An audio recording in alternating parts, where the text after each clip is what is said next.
ou avoir peur. Et c'est vrai que tout ce que nous avons entendu jusqu'à présent, eh bien, effectivement, ça fait rêver. La médecine prédictive ou personnalisée, c'est la promesse de mieux connaître nos facteurs de risque.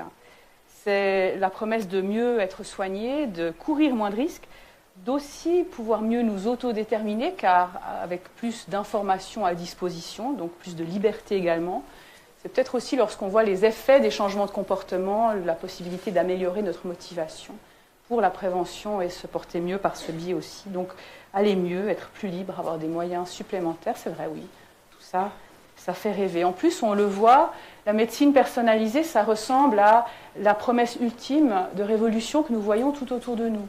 Lorsque nous sommes peut-être malheureusement au milieu d'un embouteillage, je vis à Genève, on a l'habitude, on voit que les informations agrégées sur l'emplacement des autres automobilistes nous aident à éviter de passer trop de temps dans le trafic. Cette collectivisation des données, on en voit déjà des fruits très concrets. Sur le plan plus médical, des sites comme Patients Like Me, où les personnes peuvent aller inscrire leur expérience et bénéficier des expériences des autres, se sont avérés pour beaucoup de meilleures informations pronostiques qu'une discussion avec leur médecin sur la base d'études scientifiques qui ne récoltent pas toujours toutes les données que les personnes mettent ainsi en ligne. Donc oui, tout ça, ça nous donne des avantages extrêmement concrets, tout ça semble bon, utile, tout ça fait rêver, alors est-ce qu'il faut avoir peur ? Quand on rêve, eh bien, ça vaut la peine de se pincer de temps en temps pour voir si effectivement il y a peut-être autre chose derrière. Et là, je vais vous promener à travers 3 sortes de craintes possibles, ou peut-être plus que craintes, des soucis qu'il faut avoir pour aborder cette question de la médecine personnalisée de manière, j'ai envie de dire, décente et humaine. La première, c'est la plus immédiate, c'est celle qui est déjà connue de très longue date dans les consultations de génétique. Et c'est la question qui a déjà été évoquée tout à l'heure, au fond, si vraiment je peux savoir beaucoup plus. La médecine n'a pas de boule de cristal, la médecine n'a toujours pas de boule de cristal, c'est important de le rappeler, mais si je peux savoir beaucoup plus que ce que je sais maintenant, au fond, qu'est-ce que je veux savoir ? Est-ce que je veux savoir tous mes facteurs de risque ? Est-ce que je veux peut-être ne pas tout savoir ? Et là, il y a un résultat qui me paraît parmi les plus intéressants qui soit sorti des études qui se sont penchées sur cette question, qui a été faite par des collègues bâlois ici en Suisse il y a pas mal d'années maintenant déjà, et qui s'est penchée sur comment des personnes confrontées à la réception ou non de tests génétiques se posaient la question. Les chercheurs ont demandé aux patients, ils n'étaient même pas tous patients en fait, c'était des membres de la famille de patients qui devaient décider si oui ou non ils voulaient savoir si eux-mêmes étaient porteurs du même variant. Comment vous décidez si vous voulez savoir ou ne pas savoir ? Et les participants à cette étude ont donné une réponse passionnante. Ils ont dit, en fait, la question est mal posée. Très important quand ça vient comme ça. On ne se demande pas, est-ce que je veux savoir ou non ? On se demande, quand est-ce que je veux savoir ?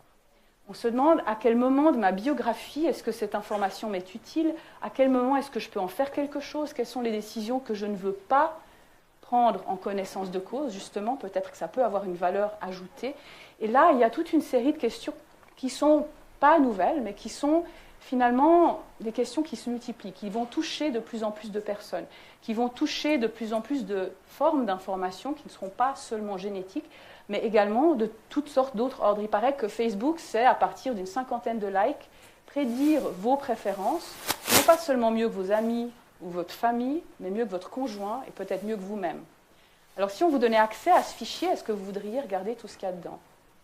La question, en tout cas, mérite d'être posée. Ce n'est pas une évidence, la réponse. Donc cette première question, c'est qu'est-ce que je veux savoir et quand ? Et puis comment vont réagir d'autres personnes si elles savent ? Si je leur dis ou si elles l'apprennent, comment va réagir ma famille ? Comment va réagir mon employeur ? Comment va réagir mon assureur qui pourrait effectivement avoir accès ? Peut-être que j'aurais même l'obligation de lui donner accès à des informations qui actuellement sont laissées à mon libre choix. Vous avez vu que certains assureurs donnent des rabais aux personnes qui acceptent de donner leurs données, mais ça c'est toujours en option. Si ça devenait obligatoire, qu'est-ce qui se passerait ? Et puis la solidarité dans tout ça, actuellement on ignore beaucoup de choses sur nos facteurs de risque. Si nous venions à en savoir nettement plus, si nous venions à savoir nettement mieux qui va être malade et qui va être moins malade, est-ce que les chanceux seraient toujours d'accord de payer pour les malchanceux ? Après tout, une partie du calcul de l'assurance vient du fait que nous savons tous que c'est dans notre intérêt personnel aussi de faire partie d'un pool solidaire. Est-ce qu'elle ne risquerait pas de s'effriter ? Cette question, qui devrait avoir accès à quoi, ça nous amène à la deuxième sorte de souci, finalement. C'est moins immédiat, mais on voit déjà que ça nous préoccupe beaucoup. À l'heure actuelle, les données qui permettent ou qui permettront la médecine prédictive, la médecine personnalisée, sont de toutes sortes de nature. Et on considère en général que les données qui concernent notre santé sont des données personnelles, sensibles, privées. Mais maintenant qu'à peu près toute l'existence peut avoir des implications pour la santé, alors jusqu'où est-ce que ça va? Est-ce qu'on devrait inclure dans la protection du dossier médical le nombre de pas que je fais tous les jours, les endroits où je me trouve, mon adresse? On sait que le code postal est parmi les déterminants de la santé. Comment est-ce qu'on va gérer ça? Elles sont privées, ces informations. Et ce souci de confidentialité, on voit qu'il a subi une sorte de shift depuis une génération. Il y a une boutade qui a couru sur Internet il y a quelque temps qui disait « Nos parents étaient terrorisés à l'idée que le gouvernement mette des micros partout. Aujourd'hui, les gens demandent aux micros si les chats peuvent manger des crêpes. » Et on a changé en partie notre attitude, mais pas entièrement. Ce n'est pas comme si la confidentialité, comme si l'espace privé du quant à soi avait subitement perdu toute importance. C'est les outils pour le protéger qui doivent changer, puisque l'environnement dans lequel de plus en plus nous évoluons ne permet pas aussi bien qu'avant, aussi spontanément qu'avant, de protéger cette confidentialité. Je vous dis que c'est quelque chose qui est digne d'être protégé, ça ne va pas de soi aujourd'hui. Nous vivons dans des sociétés qui privilégient la transparence, la plupart du temps à très juste titre, mais du coup on peut se trouver un petit peu emprunté à défendre le secret, à défendre la confidentialité. Or, on doit s'y arrêter une minute puisque le contrôle de sa réputation, la pudeur, les potins, la méfiance contre les potins, tout ce qui fait cette différence entre ce qui est à moi et ce qui est public, eh bien ça c'est une de ces choses que les anthropologues nous disent avoir trouvées dans toutes les cultures que l'on étudie, à savoir il s'agit d'une de ces choses qui se sont appelées des universaux humains. Et il y a toute une série de raisons de protéger la confidentialité. Parmi elles, le risque de conséquences négatives, le manque d'accès à l'emploi, le manque d'accès à l'assurance, mais également simplement la perspective d'avoir honte. Également des choses comme la possibilité d'expérimenter des aspects de nos vies que nous n'expérimenterions pas si nous étions constamment sous le regard de tous. Un exemple banal, parce que je suis sûre que vous avez en tête des exemples peut-être moins banaux juste maintenant. J'ai une nièce qui fait merveilleusement bien de l'unicycle et qui n'aurait jamais appris si elle avait dû s'exercer constamment sous le regard d'autrui, en chutant, en étant un peu ridicule, elle n'aurait simplement pas appris. L'exercice, les moments d'apprentissage, on a aussi besoin qu'ils soient privés. Ça, c'est juste pour vous donner un exemple banal. Et donc, la confidentialité est un outil. Il va falloir la protéger. Il va falloir la protéger autrement qu'avant, puisque l'environnement change. L'alternative, si nous ne sommes plus capables de la protéger, c'est de trouver d'autres outils pour faire le travail qu'elle aura fait jusque-là.